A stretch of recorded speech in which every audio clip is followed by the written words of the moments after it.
Jacob's divine encounter. Divine guidance and assurance. Passage, Genesis 28 verses 10 to 13. Jacob left Beersheba and went toward Haran. And he came to a certain place and stayed there that night, because the sun had set. Taking one of the stones of the place, he put it under his head and lay down in that place to sleep.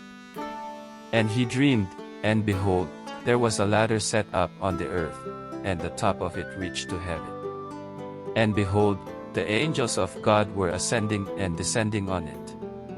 And behold, the Lord stood above it and said, I am the Lord, the God of Abraham your father and the God of Isaac. The land on which you lie I will give to you and to your offspring. Devotional. As Jacob journeyed from his home in Beersheba to Haran, he found himself alone and vulnerable, far from the familiar surroundings of his family and friends. Weary from his travels, he sought rest under the open sky, using a stone as his pillow. Little did he know that this seemingly ordinary night would be marked by an extraordinary encounter with God. In a vivid dream, Jacob saw a ladder stretching from earth to heaven, with angels ascending and descending upon it. Above the ladder stood the Lord, who spoke to Jacob with words of reassurance and promise. God affirmed his covenant with Jacob, declaring himself the God of Jacob's father and grandfather, Abraham and Isaac. He promised to give Jacob the land on which he lay, a land that would become the inheritance of his descendants. Jacob's dream marked a turning point in his life.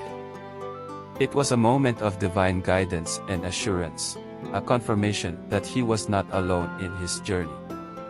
God was with him, overseeing his steps, and ready to fulfill his promises.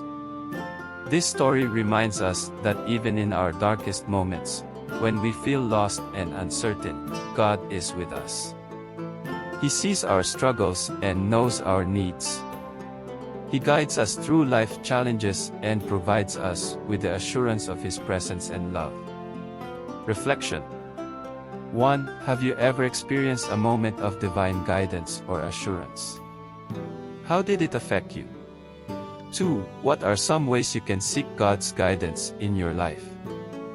3. How can you trust God's promises, even when they seem too good to be true? Prayer. Dear Lord, thank you for your unwavering guidance and assurance. Help us to recognize your presence in our lives, even in the midst of uncertainty.